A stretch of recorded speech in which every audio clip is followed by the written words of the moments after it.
എം.ടി. വാസുദേവൻ നായരുടെ വിമർശനത്തിൽ പ്രതിരോധത്തിലായത് പിണറായി ഭക്തർ. മുൻ മുഖ്യമന്ത്രി ഇ.എം.എസിനെ താരതമ്യം ചെയ്തതോടെ എം.ടി. ഉദ്ദേശിച്ചത് കേന്ദ്ര സർക്കാരിനെ അല്ലെന്ന് വ്യക്തം. സമൂഹ മാധ്യമങ്ങളിൽ എം.ടിക്കെതിരെ സൈബർ ആക്രമണം നടത്തിയാണ് പോരാളി ഷാജിമാർ ഇപ്പോൾ അരിശം തീർക്കുന്നത്.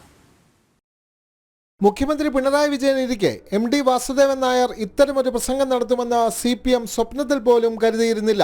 അധികാരമെന്നാൽ ആധിപത്യമോ സർവാധിപത്യമോ, അധികാരമെന്നാൽ ജനസേവനത്തിന് കിട്ടുന്ന മെച്ചപ്പെട്ട അവസരമെന്ന സിദ്ധാന്തത്തെ പാട്ടെന്ന് നമ്മൾ കുഴിവെട്ടി മൂടി. ഈ ആൾക്കൂട്ടങ്ങളെ എളുപ്പം ക്ഷോഭിപ്പിക്കാം, ആരാധകരാക്കാം, പടയാളികളും ആക്കാം. ആൾക്കൂട്ടം ഉത്തരവാദിത്വമുള്ള ഒരു സമൂഹമായി മാറുകയും സ്വയം കരുത്ത് നേടി സ്വാതന്ത്ര്യം ആർജിക്കുകയും വേണം. ആചാരോപചാരമായ നേതൃത്വ പൊതുക്കളിലൊന്നും അദ്ദേഹത്തെ കാണാതിരുന്നതും അതുകൊണ്ട്. MD അബദ്ധത്തിൽ പറഞ്ഞുപോയി എന്നും ഇടതു നേതാക്കൾക്ക് പറയാനാവില്ല. കാരണം മുൻകൂട്ടി എഴുതി തയ്യാറാക്കിയ പ്രസംഗമാണ് അദ്ദേഹം വായിച്ചത്. MD പിണറായി വിജയനെ ഒന്നും ആയിരിക്കില്ല ഉദ്ദേശിച്ചത് എന്ന് പറയാനാണ് സാഹിത്യ അക്കാദമി ചെയർമാൻ K. സച്ചിദാനന്ദൻ ശ്രമിച്ചത്.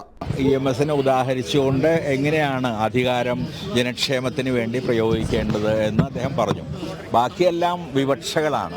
അതിൽ നിന്ന് പലർക്കും പല അർത്ഥങ്ങൾ കണ്ടുപിടിക്കാം. ആ രീതിയിൽ കണ്ടുപിടിക്കപ്പെട്ട അർത്ഥങ്ങളാണെന്ന് പറയാൻ പറ്റും. തീർച്ചയായിട്ടും മുഖ്യമന്ത്രി അവിടെ ഇരിക്കുന്നതുകൊണ്ട് ആ രീതിയിലുള്ള വ്യാഖ്യാനങ്ങൾ നടത്തപ്പെടുന്നുണ്ട് എന്ന് എനിക്കറിയാം.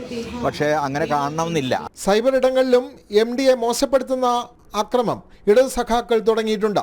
സാഹിത്യ പുരസ്കാരങ്ങളും അക്കാദമി പദവികളും മോഹിച്ച് പിണറായി ഭരണത്തിന് മുമ്പിൽ കുമ്പിട്ട് നിൽക്കുന്ന മലയാള സാഹിത്യ തറവാട്ടിലാണ് അവിടുത്തെ കാരണവർ തന്നെ പഴശ്ശിയെ പോലെ അധികാര ദാർഷ്ട്യത്തിന് നേരെ വാക്കിന്റെ പരിച തീർക്കുന്നത്. ജനം, തിരുവനന്തപുരം.